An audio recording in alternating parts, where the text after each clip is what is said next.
My son tried to poison me and take 4 time. But I left a recording that could ruin them both. The bitter taste on my tongue told me something was wrong long before my body began to shake. Yet the glass was still warm in my hand, because it came from my own son.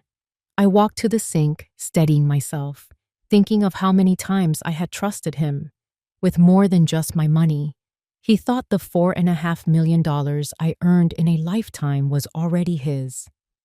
What he did not know was that every word he whispered in this house could be heard again, recorded, waiting.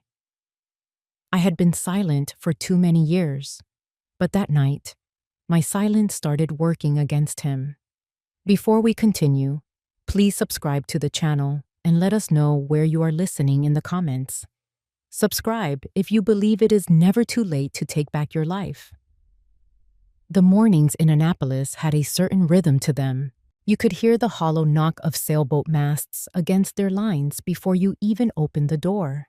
The air carried that sharp, salty smell from the bay, mixed with the damp scent of wood that had seen too many winters.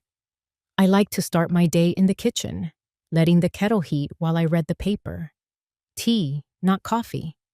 Coffee got my hands shaking, and I needed my hands steady for the small routines that kept me anchored. That morning, the headlines were about the latest political debate in Washington and a storm forming far out in the Atlantic. The storm was still just a swirl on a weather map, but the broadcasters already had their voices tuned for urgency. At 74, I had seen enough hurricane seasons to know that the ones you don't respect tend to be the ones that leave you in the dark. Still, storms were part of life here.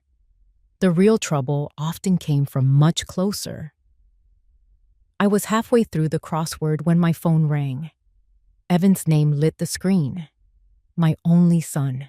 He didn't usually call this early unless there was something he wanted to talk about before I could get busy with the day. I answered and he told me he was stopping by. Said there was some paperwork he needed me to sign. A small thing, nothing to worry about. That was how he put it.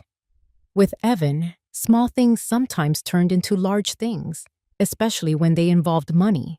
I told him the front door was unlocked. 15 minutes later, I heard his car in the driveway. He came in with that same brisk energy he had since he was a teenager, only now it was shaped by tailored jackets and cologne. He kissed my cheek and dropped a leather folder on the table. I set my teacup aside and watched him fuss with his phone for a moment before sitting down. He asked if I had checked my generator lately. I told him I had. I also told him I had a set of emergency radios from the community response team. He gave me that smile of his, the one that said he appreciated my foresight but still thought I could use his help. Then he slid the folder toward me. Inside were forms titled Temporary Power of Attorney and Emergency Contact Update. He explained it would just give him the ability to handle bills, insurance, and property matters in case a storm knocked out communications for a while. He kept his tone casual, as if it was no more important than updating a grocery list. I glanced over the papers, feeling the weight of them more than the actual pages. I told him I would look them over. I didn't say yes, and I didn't say no. Evan had learned early that silence could be a type of resistance from me, though he never seemed to accept it as final. He asked if I wanted to have dinner later that evening. I said yes, and he suggested the seafood place by the bay. He knew I liked their grilled salmon. I suspected he liked it because it was one of the few restaurants in town where everyone seemed to know him. After he left, the house felt quieter than before. I put the folder on the counter, not in the desk where I kept important documents. My eyes landed on a small digital recorder in the kitchen drawer, a gift from my neighbor Martin, who used to be a journalist. He had told me I should use it to jot down ideas or record the stories I liked to tell. I had never used it for anything serious, but I kept it charged. I took it out and held it for a moment, thinking about his advice. Sometimes a simple record of words could be stronger than a stack of paper. The afternoon slipped by with the hum of distant boats coming in and out of the harbor. I checked the weather again. The storm had shifted slightly, moving faster toward the coast. It was still days away, but the air already felt thicker. I thought about the papers in the folder. In a real emergency, those forms might be useful. But I also knew that giving someone legal control over what you own was like handing them the keys to your entire life. Once you did it, there was no taking it back quietly.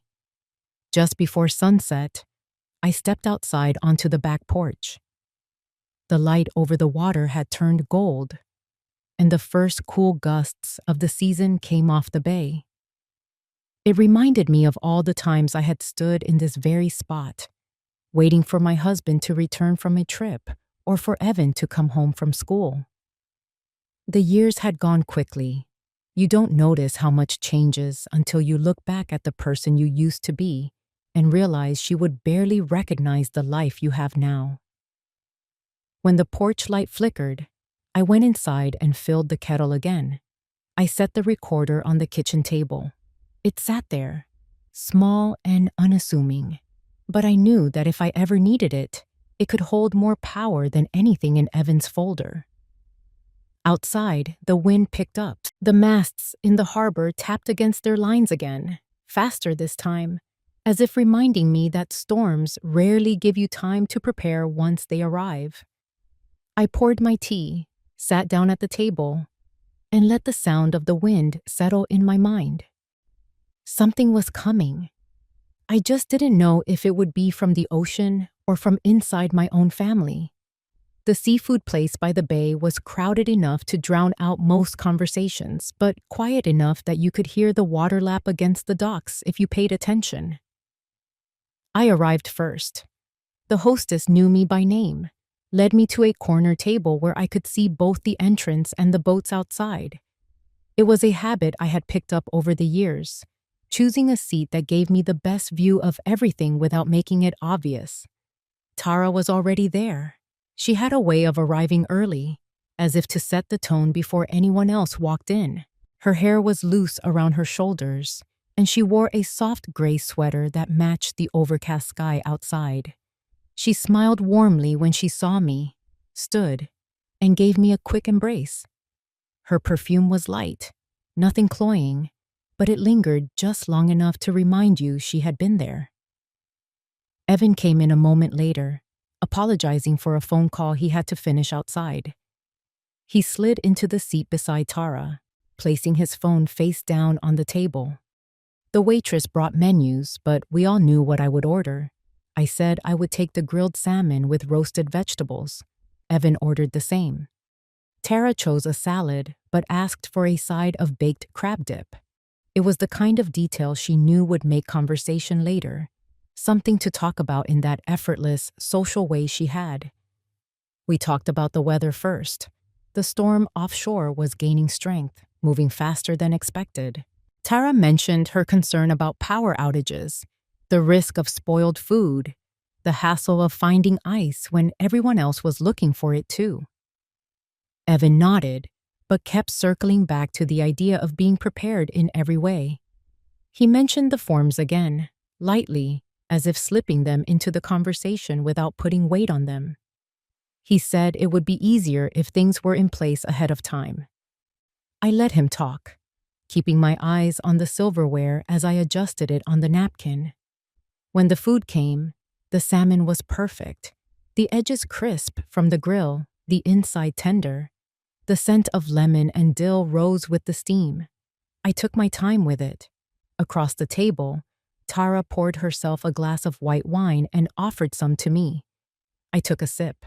It had a bright, clean flavor, but underneath it was something faintly metallic, something that didn't belong. I set the glass down, slow enough not to draw attention, and reached for my water. Tara was talking about a fundraiser she was helping organize for a veterans housing project.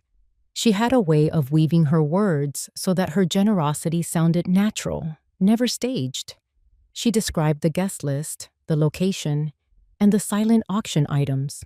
Evan listened, but kept glancing at me, waiting for the right moment to slide the conversation back to the papers in the folder. I could feel his focus, like a steady pressure in the room. I asked about their work instead. Evan said the real estate market was shifting, that interest rates were making buyers nervous. He had a project in motion, something tied to the waterfront that could be big if the timing worked out.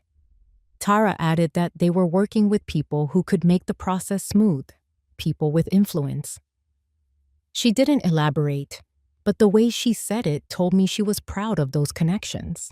Halfway through the meal, Evan leaned in a little closer and said he just wanted to make sure I would be taken care of if the storm hit hard. His voice was steady, and his eyes stayed on mine.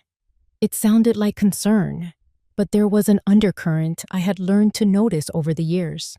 Care and control can share the same tone if you are not careful. I thanked him for thinking of me and said I would keep the forms in mind. That seemed to satisfy him for now. The rest of the meal was filled with lighter topics. Tara talked about a new restaurant opening downtown. Evan about a friend who had just bought a boat. I nodded, smiled where it felt right, and let the conversation drift. When we finished, Evan went to pay the bill. Tara and I stood by the window, watching the lights on the dock reflect off the dark water. She turned to me and said in a quiet, even voice that people have the right to choose the kind of peace they want at any age. Her eyes held mine just long enough to make the words settle. I told her that was true, and she smiled, a small curve of her mouth before turning back to the window. Outside, the wind had picked up, carrying the smell of salt and something heavier, the kind of air that says a change is coming. I walked to my car, feeling the faint chill settle into my hands. Driving home, the roads were nearly empty. Streetlights cast long shadows across the pavement. The folder on my kitchen counter waited where I had left it, untouched. I set my bag down, glanced at the small recorder on the table, and turned on the radio for the storm update. The voice on the broadcast said the system was still days away, but moving steadily closer. I made a note in my mind to check the batteries in the flashlights and the gas in the generator. I also made a note about the wine. The morning after dinner at the bay was heavy with the kind of air that makes you notice your breathing. The storm out in the Atlantic had grown stronger overnight, and the news anchors spoke in that measured cadence they use when they want you to pay attention without panicking.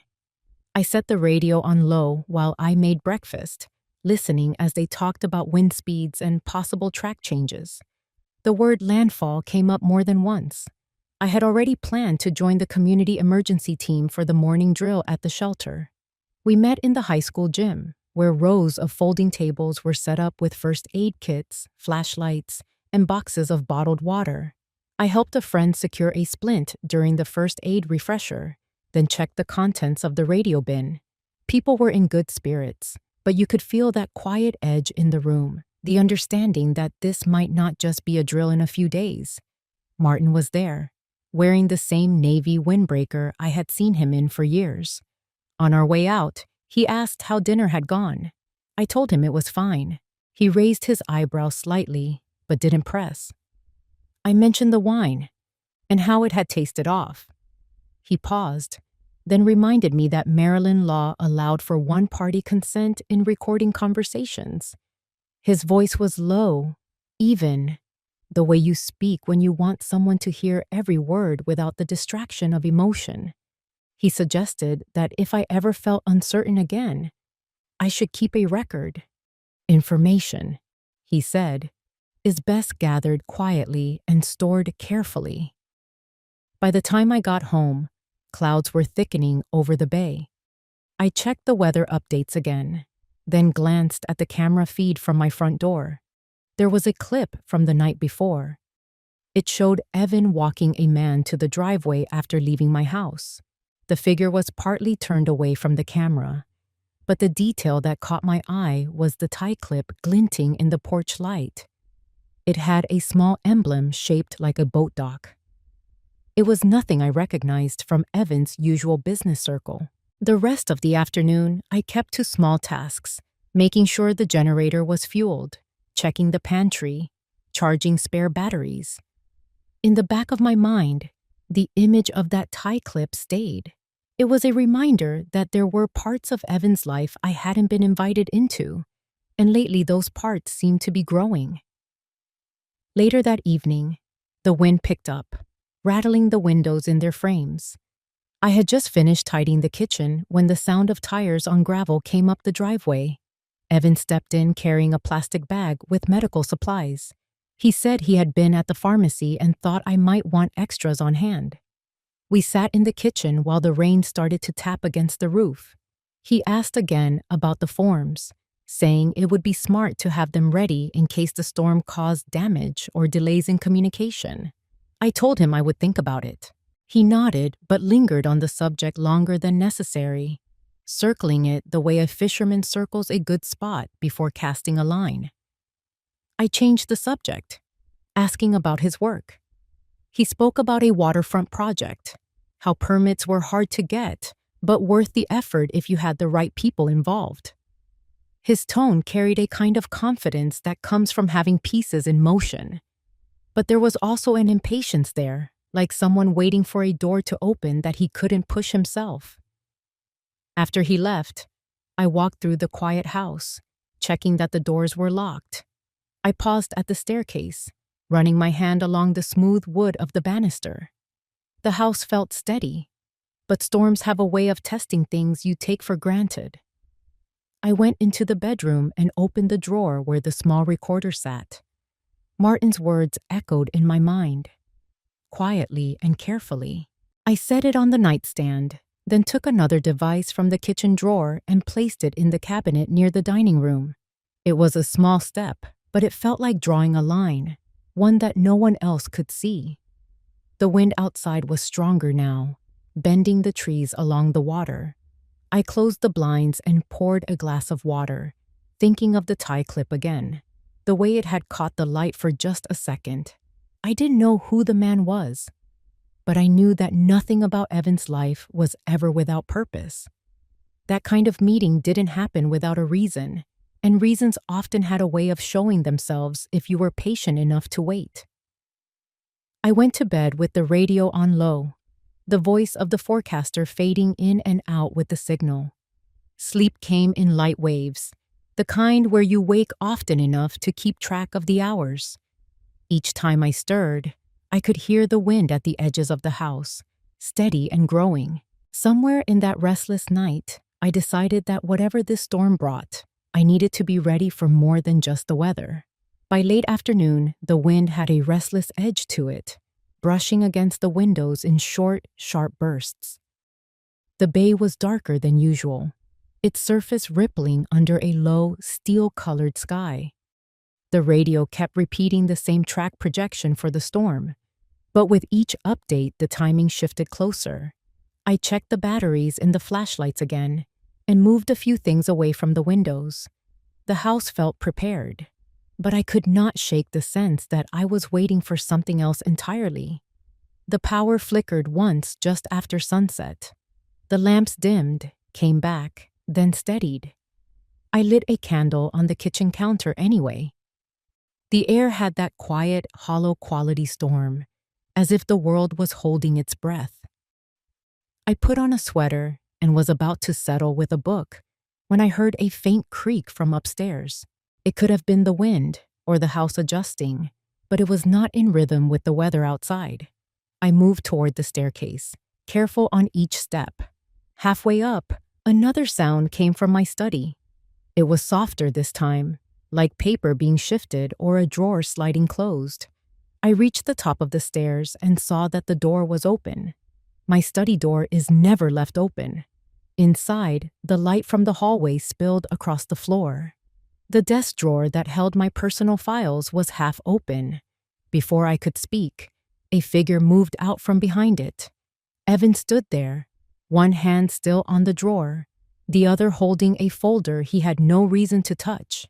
His face was unreadable, the kind of stillness that comes when someone has already decided what they are about to do. I stepped forward, and that was when it happened. A sharp, unexpected push to my shoulder threw my balance off. My foot caught the edge of the top step. For a split second, I tried to grab the railing, but my hand slid against the polished wood.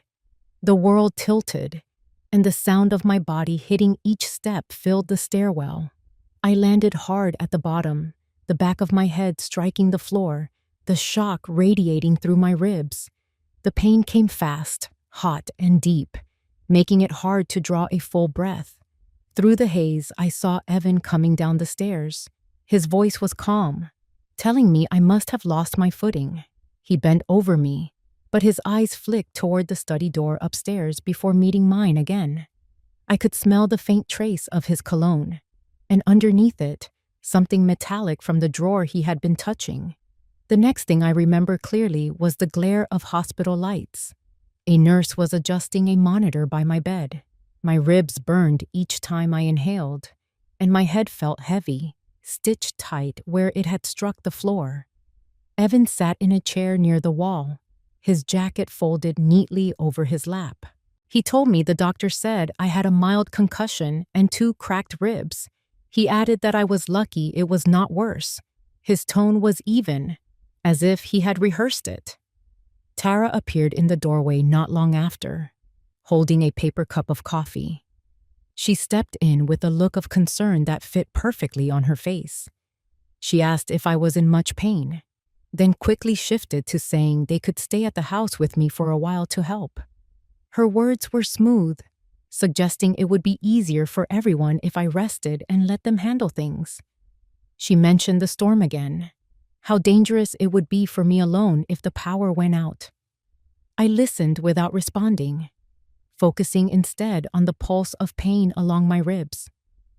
The doctor came in to explain my injuries, speaking over the rhythmic beeping of the monitor. He said I could go home the next day if I was careful. He advised against bending, lifting, or climbing stairs for a while. Evan nodded in agreement before I could say anything. Back at the house the following evening, I moved slowly, every step sending a reminder through my side. Evan carried my overnight bag upstairs while Tara unpacked groceries in the kitchen. I told them I needed to rest early. When they were both in the kitchen, I checked the small recorder Martin had helped me place in the outlet near the stairs. The tiny light was still blinking, steady and quiet, almost hidden in the shadow of the wall. I left it there, knowing it had been running through the storm's first night and everything that came with it. Upstairs, I closed my bedroom door and sat on the edge of the bed. The house felt different now. The familiar walls no longer carried the same sense of safety they once did. Every creak and shift seemed sharper, more deliberate. Outside, the wind was building again, rattling the branches against the roof. I lay back, careful not to twist, and let the sound of the approaching storm fill the room. Somewhere in the dark, beyond the weather, I could feel the next move forming. The ride home from the hospital was quiet.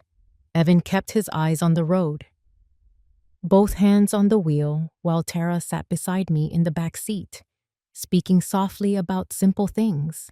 She mentioned that she had stocked the fridge with easy meals and left a basket of snacks by the couch. Her voice was careful, measured, like someone keeping a fragile object from tipping. I thanked her without looking away from the window. The rain had slowed to a mist, the streets shining under the low gray sky.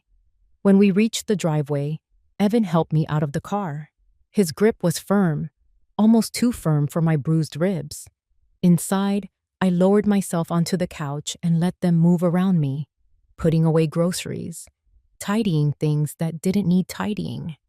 The sound of cabinets opening and closing filled the room. They were making themselves at home in a way that felt more permanent than helpful. I told them I needed rest, and they finally went upstairs to the guest room. Once I was alone, I scanned the room without moving much. The recorder hidden near the baseboard in the kitchen outlet was still in place. That small, blinking light was a quiet reassurance. I shifted my gaze to the folder on the counter. It was the same one Evan had pushed toward me days earlier. It remained closed, but its presence was a constant reminder of what he wanted. The first night back, I kept the television on low in the living room. It covered the softer sounds from upstairs, the muffled footsteps and the occasional creak of the floorboards. I lay still, keeping my breathing slow and steady. In the early hours, I heard Tara's voice in the kitchen, speaking in a hushed tone. The cadence told me she was on the phone. I could not make out the words, but I recognized the careful pauses of someone taking instructions. The following morning, they were all kind again. Evan offered to handle my bills for the week. Tara suggested she could sort through some of my paperwork to make sure insurance information was updated. I nodded without committing. My ribs still ached, and I let them believe my silence was from pain, not choice. The truth was, I wanted them comfortable enough to stop watching themselves so closely. Later that afternoon, Martin came by under the pretense of dropping off some soup. He stood at the door just long enough to ask if I was managing. I told him I was, and that I had kept the devices running. His eyes held mine for a moment, and then he left without stepping inside. He knew better than to linger. That evening, I moved slowly through the house, noting what had been touched. A photo frame in the hallway was slightly crooked. The drawer in the small desk by the window was left open by an inch. It was not much, but enough to confirm they were looking for something. I thought about the USB drive I had seen in Evan's bag once, the one Tara had mentioned using for work files. If they were searching, then they believed I had something worth finding. Before bed, I placed a second recorder in the cabinet under the sink, where its small microphone would catch voices in the kitchen. I also started keeping a notepad in my robe pocket, jotting down times when I noticed movement, conversations, or small changes around the house. My handwriting was slow and deliberate, but the notes were clear. If I was going to build a picture, I wanted it to be complete. The weather worsened as the night went on. Wind scraped against the siding, and the first heavy drops of rain began to fall. Upstairs, Evan and Tara stayed in their room longer than usual. Just after midnight, I heard the soft tread of footsteps coming down the stairs. I kept my eyes closed as Tara passed by the couch. The faint scent of her perfume lingered in the air, followed by the click of a cabinet opening in the kitchen.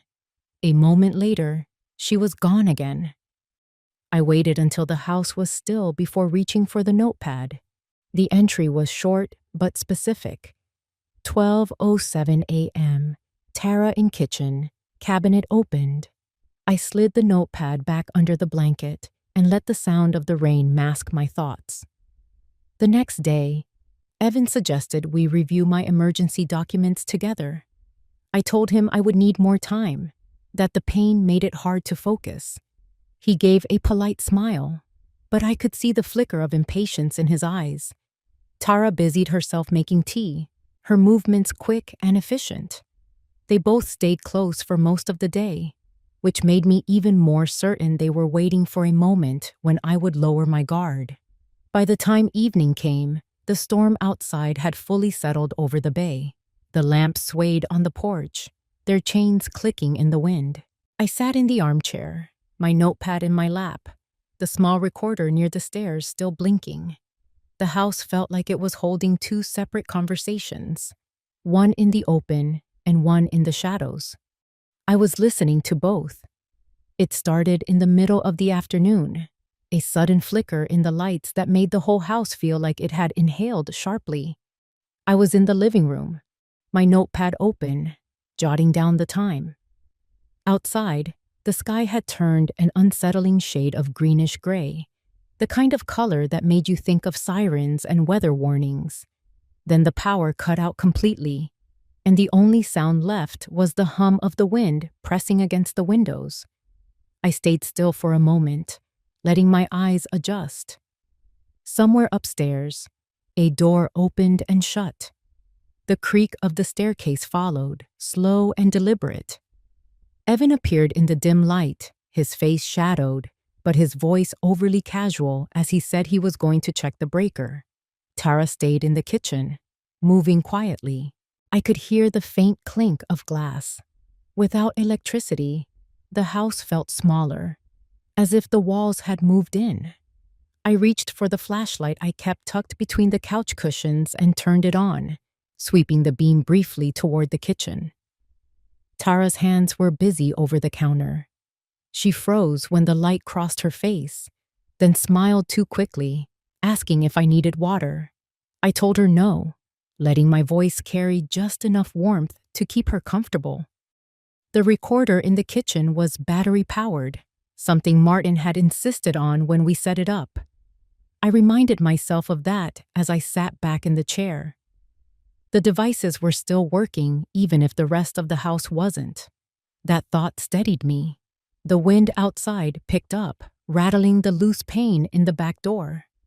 Evan returned after several minutes, saying the outage was neighborhood-wide and that it might be hours before power came back. His tone was almost cheerful, like someone trying to make the best of an inconvenience. But I caught the glance he shared with Tara, brief and unreadable. We lit a few candles, placing them on the coffee table and by the hallway. Their glow softened the edges of the room, but it also made shadows deeper. I noticed Evan drifting near my desk in the corner, running his hand along the surface as though he were simply steadying himself.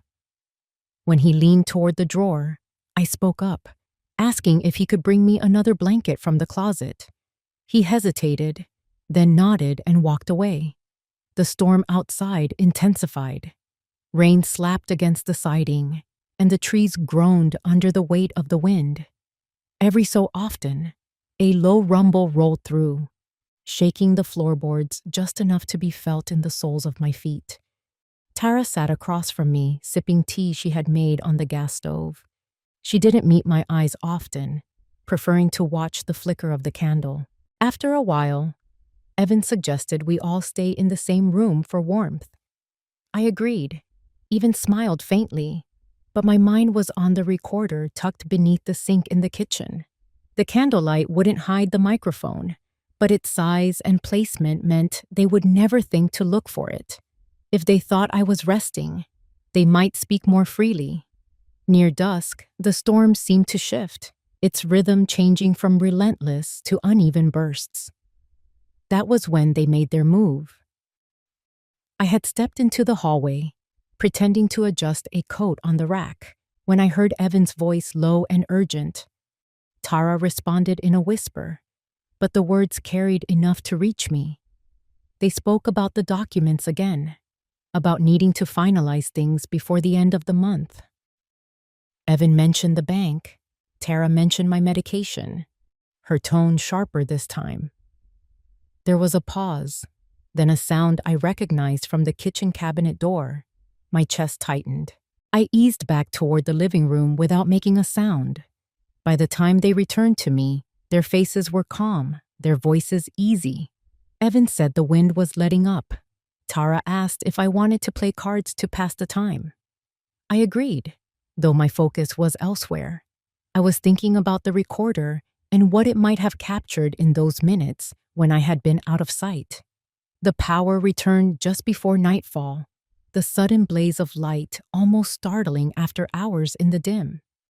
Evan went to check the television, muttering about catching the evening news.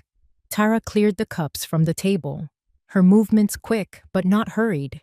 They seemed relieved, as if the return of electricity had smoothed something between them. When they went upstairs later, I moved into the kitchen with measured steps. I didn't touch the recorder, just glanced at the small device, its light steady. Everything was still in place. I exhaled slowly, letting the sound blend with the hum of the refrigerator now back to life. The blackout had given me something I couldn't have forced. A moment when they felt unseen. A moment when their real voices slipped through the polite veneer. And I knew, without a doubt, that whatever came next would hinge on what those few minutes had caught. The next morning, the house was unnervingly still. Evan had already left for work, and Tara had gone to her volunteer shift at the community center. I waited a full 20 minutes after the sound of her car pulling away before I moved toward the kitchen. My slippers made almost no noise on the tile, but I still found myself holding my breath as I reached beneath the sink. The recorder sat exactly where I had left it, its small indicator light still glowing. I picked it up, slipped into the pantry, and shut the door behind me. The air smelled faintly of dried herbs and cardboard boxes, and the narrow space muffled the outside world. I pressed play. At first, all I heard was the hum of the storm and the occasional clink of a cup being set down. Then Evan's voice, low and quick, cut through. He spoke about timelines, about how everything had to be finalized before the month ended. His tone carried a weight I had heard before, the kind he used when closing a deal. Tara's reply was sharper. She mentioned the medication again, her voice tightening around the words. There was a pause, and I could almost picture the look they exchanged. Then came the sound of the kitchen cabinet door and the rustle of paper. I let it play twice, each time catching something new. A change in pitch, a hesitation, the way they spoke as if they were certain I couldn't hear them. When I stopped the recording, my hands were steady, but my chest felt heavy. This wasn't suspicious anymore. This was proof. Proof they were discussing my finances, my health, and their plans in the same breath. I tucked the recorder into my cardigan pocket and walked to my desk. The lockbox sat there, its key resting in the ceramic bowl beside it. Inside were the property deeds, bank statements, and the legal documents Martin and I had kept meticulously organized. I opened the box and stared at the neat rows of envelopes. These were more than papers. They were the levers of control over everything I owned. That day, I made 2 phone calls. The first was to my attorney, explaining I needed to update my will and have a private discussion about asset protection. She agreed to meet me in her office later in the week. The second was to the local bank, requesting an appointment to review and possibly move certain funds. I kept both conversations brief, polite, and without detail, knowing that every word spoken in this house could be overheard. When Tara returned in the afternoon, she seemed lighter, almost cheerful. She brought me a salad from the cafe, chatting about people she'd seen at the community center. I thanked her, listening carefully for any undercurrent in her voice. Evan came home later, a little flushed from the wind outside, and asked if the power had stayed on all day. I smiled and told him it had. We spent the evening in the living room. They talked about an upcoming charity auction, about neighbors they hadn't seen in months, but I could feel their attention flicker toward me from time to time, as if gauging my mood. I kept my posture relaxed, my voice measured, and my eyes on the television, while inside I was cataloging every detail. Before bed, I returned the recorder to its place in the kitchen. Let them believe nothing had changed. Let them feel safe enough to keep talking. The storm had passed outside, but here, inside these walls, it had only just begun. 2 days later, I sat in my attorney's office with the blinds drawn against the afternoon glare. Her desk was neat, except for the stack of folders between us. She had already skimmed the notes I brought and now looked at me in the way she always did, when something serious was unfolding, steady, patient, and without judgment.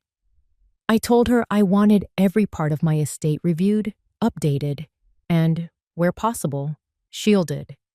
I spoke plainly, without giving away the full truth about Evan and Tara, though she caught enough in my tone to understand this was about more than just paperwork. We went over the deeds first, moving certain titles into a trust only I could dissolve. Then the bank accounts, shifting a portion into a separate branch where I knew neither of them had connections. Every signature I placed on the documents felt like a step away from danger, like quietly pulling bricks out of the wall they thought was closing in on me. From there, I went directly to the bank. The manager, a kind man who had known Martin, greeted me warmly. I explained I wanted to make adjustments to my accounts, spreading the funds in a way that would make them less accessible without my approval. He didn't pry, just nodded and handled the arrangements with the discretion I needed. Walking out into the crisp air, I felt the faintest lift in my chest, as if a weight had shifted, though not yet gone. That evening, I returned home before Evan and Tara. I walked through the rooms slowly, studying them as if I were a guest. I noticed little changes. The silver frame with my wedding picture now placed slightly behind a newer photo of the three of us at a barbecue.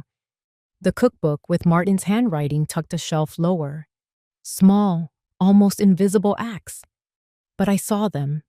I had lived in this house long enough to recognize when something was being quietly erased. Over dinner, I asked Evan about his work, letting him talk while I watched Tara out of the corner of my eye. She kept glancing toward the kitchen, her expression sharpening whenever I shifted in my seat. I wondered if she had checked the cabinet that day, if she had noticed the recorder was exactly where she left it. Her composure told me nothing, but her silence was telling in its own way. Later, in my bedroom, I opened the drawer where I kept my old address book. I found the number for Martin's cousin, someone I hadn't spoken to in years. I called and left a warm message about wanting to reconnect. It wasn't just for sentiment. There was a part of me that needed to reestablish ties, to have voices outside this house who knew me, who could stand as witnesses if things turned darker. That night, I placed a second recorder in the hallway console table, right near where the phone sat. If they called anyone while I was out, I wanted to hear it. The first device would stay in the kitchen, catching their conversations there. The second would be my insurance, a net for anything that slipped through. When I finally went to bed, the house was quiet, but it was a different kind of quiet now. Not the stillness of peace, but the pause before something shifts. I could feel it in the air, in the way their footsteps upstairs seemed measured, in the way the wind pressed against the windows. The game was still theirs in their minds, but the pieces were moving, and soon they would realize I had been moving mine all along. The next morning, I made sure to leave the house early. I told Evan I needed to pick up prescriptions and stop by the church pantry. I wanted them to believe I would be gone for hours. My purse was light, and my steps steady as I backed the car out of the driveway.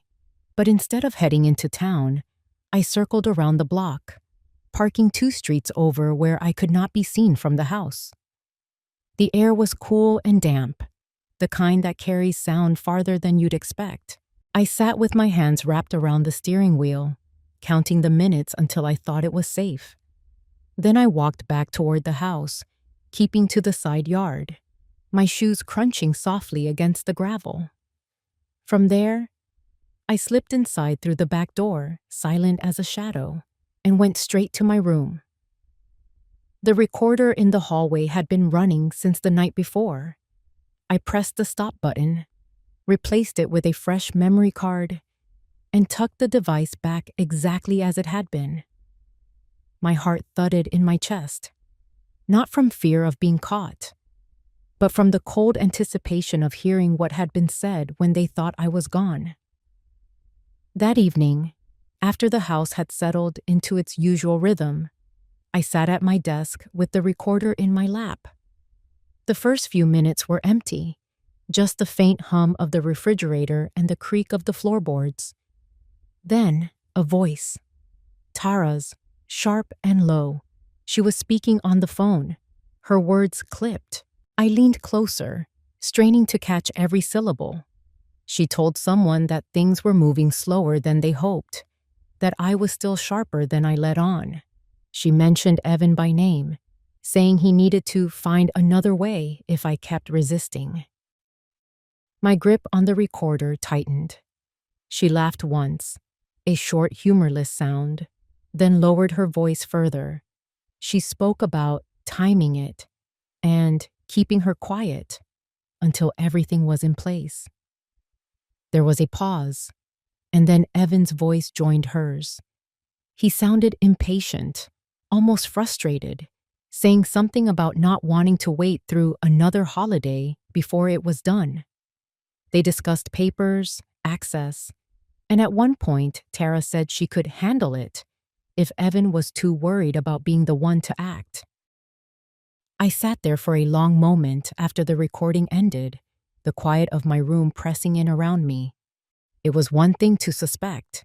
It was another to hear the plotting in their own voices, stripped of any kindness, stripped of any blood tie. The air felt heavy, and yet there was a strange clarity in it. They were no longer just careless or greedy. They were deliberate, and they thought they had time. I decided they would not.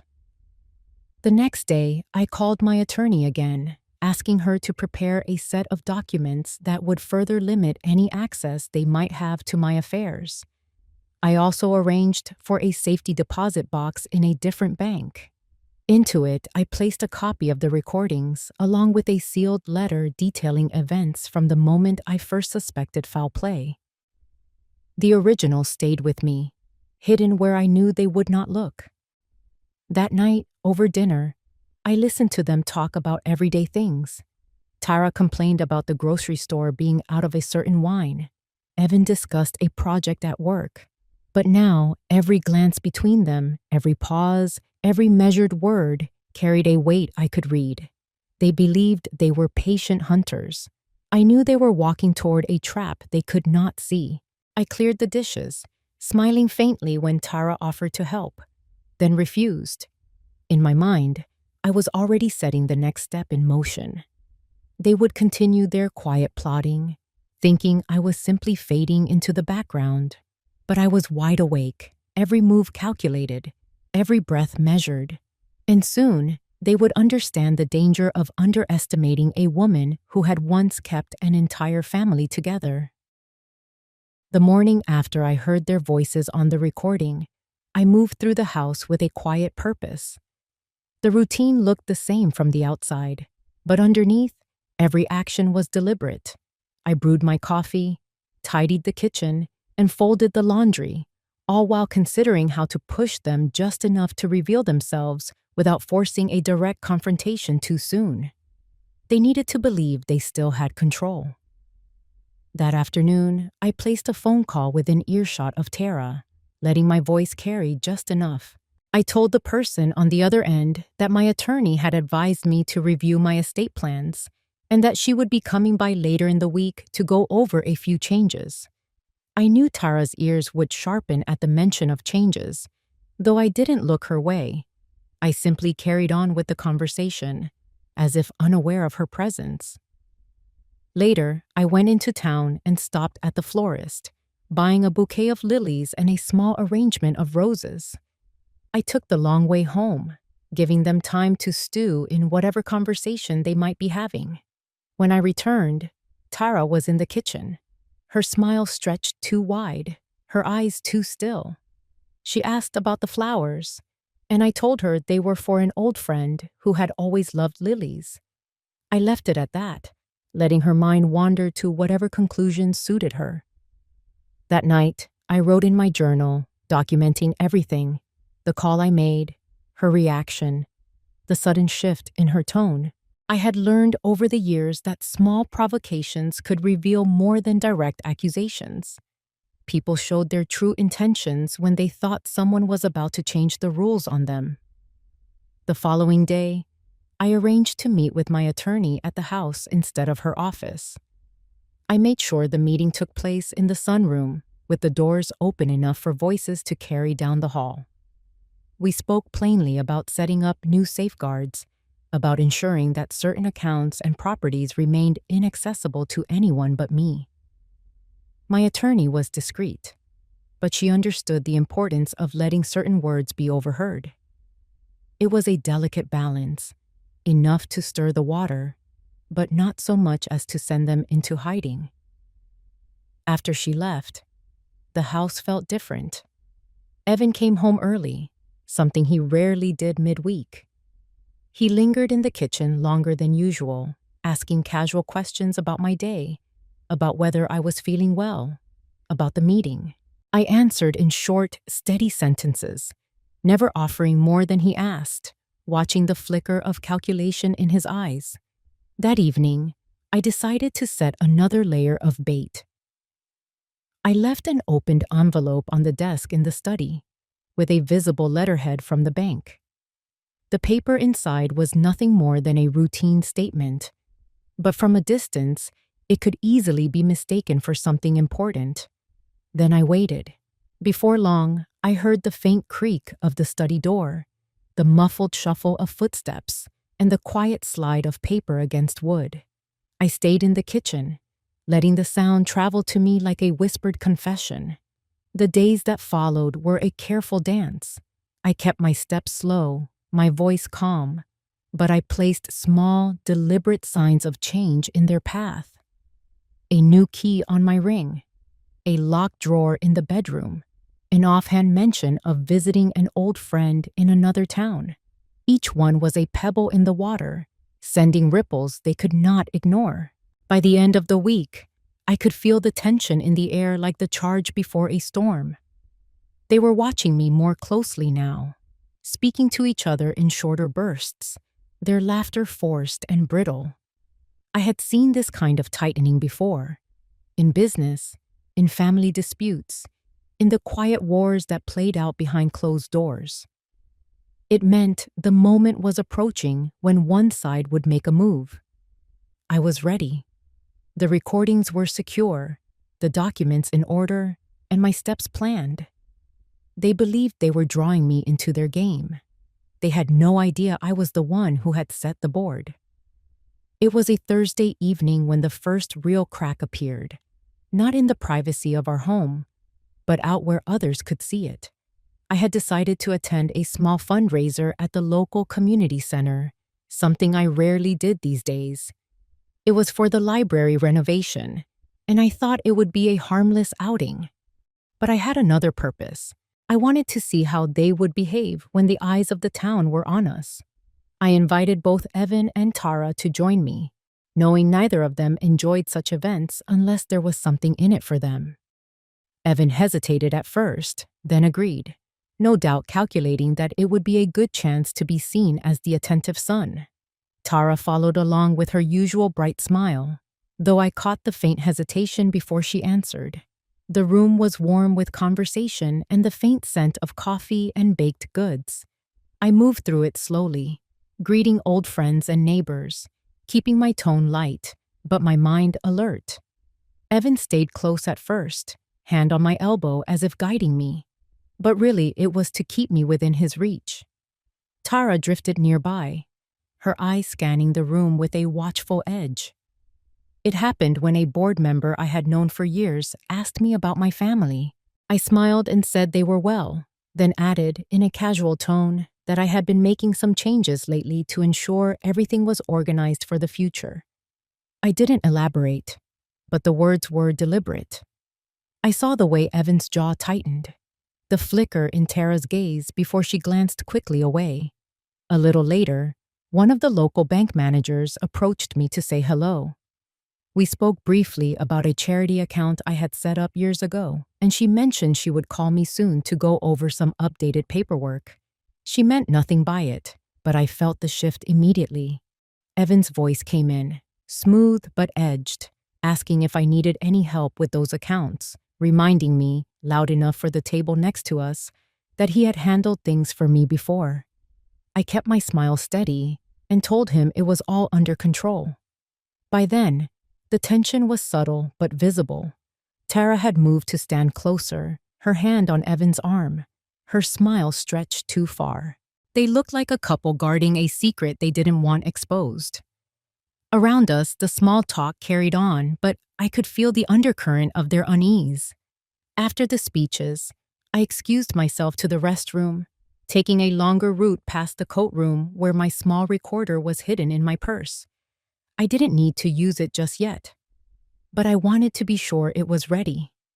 When I returned, Evan and Tara were speaking to a woman I knew from church, and though their faces were polite, the stiffness in their bodies told me they had been rattled. The drive home was quiet at first. Then, halfway down the road, Evan asked Gitthal why I had brought up making changes in front of so many people. His tone was calm on the surface, but there was a tightness underneath. I told him it was nothing more than estate tidying, the kind anyone my age would think about. Tara chimed in, saying they just wanted to make sure I didn't overwhelm myself. I let the words pass without challenge, my gaze fixed on the passing lights outside. Back at the house, I went straight to my room, closing the door behind me. I knew what I had done tonight. It wasn't just a test. It was a public nudge, a reminder that I was not as passive as they believed. I had given them a reason to worry that others might start asking questions, that their control was slipping. Lying in bed later, I thought about the way Evan's hand had gripped my elbow a little tighter than usual, about the way Tara had glanced at the floor when the bank manager spoke. Small tells, but tells nonetheless. The cracks were there now, thin but widening, and I would be ready when they split open completely. The morning of the town council meeting was colder than I expected for that time of year. I woke before dawn, letting the stillness settle over me as I dressed. Today was not a day for hesitation. Today was the day the truth would find its way into the open. I had chosen this meeting carefully. The council chamber was small, but always drew a crowd, especially when budget discussions were on the agenda. Evan and Tara would be there, invited by me under the pretense of discussing a property donation in my name. They came because they believed they could still steer me, still keep me tethered. When I arrived, I took a seat near the front, my recorder tucked into my bag, not to capture more evidence, but to play what I had already collected. The chatter of the room softened when the council chair called the session to order. The early matters moved quickly, and then it was my turn to speak. I stepped up to the podium slowly, resting my hands lightly on the wood. My voice was calm, measured. I spoke about the importance of integrity, of protecting the vulnerable in our community. Faces around the room nodded. Then, without warning, I pressed the small button in my pocket, and Evan's voice filled the air. It was the recording from that night in my kitchen, the one where he spoke of accelerating my decline, of making sure the paperwork was ready before I could change my mind. Tara's voice followed, her tone cold and certain, urging him to act before I realized what they had done. The words hung in the chamber like smoke, heavy and undeniable. There was no outburst from them, not at first. Evan's face drained of color, his jaw tight as the whispers began to ripple through the room. Tara shifted in her chair, eyes darting toward the exit, but there was nowhere to go. The council chair looked stunned, then asked if I wished to continue. I told them only that I trusted the right people would take the next steps. I walked out before the meeting adjourned, the sound of murmurs following me down the hall. Outside, the air was sharp and bracing. I didn't look back, but I knew they weren't far behind. I could feel the weight of their stares pressing into my back. That night, I sat in my living room with the lights low, a cup of tea cooling in my hands. The phone rang twice before I unplugged it. Whatever came next, the investigations, the shifting opinions of neighbors, the unraveling of their carefully built facade, was no longer my burden to carry. I had placed it where it belonged. I thought about the years I had spent shrinking myself, making room for their ambitions, their comfort, their control. That woman is gone now. In her place was someone who had faced the worst kind of betrayal and found a way to stand taller because of it. The quiet in the house no longer felt empty. It felt earned. Sometimes the people you protect the most can become the ones you need to protect yourself from. If you have ever faced betrayal from someone you trusted deeply, you know the strength it takes to walk away with your head high.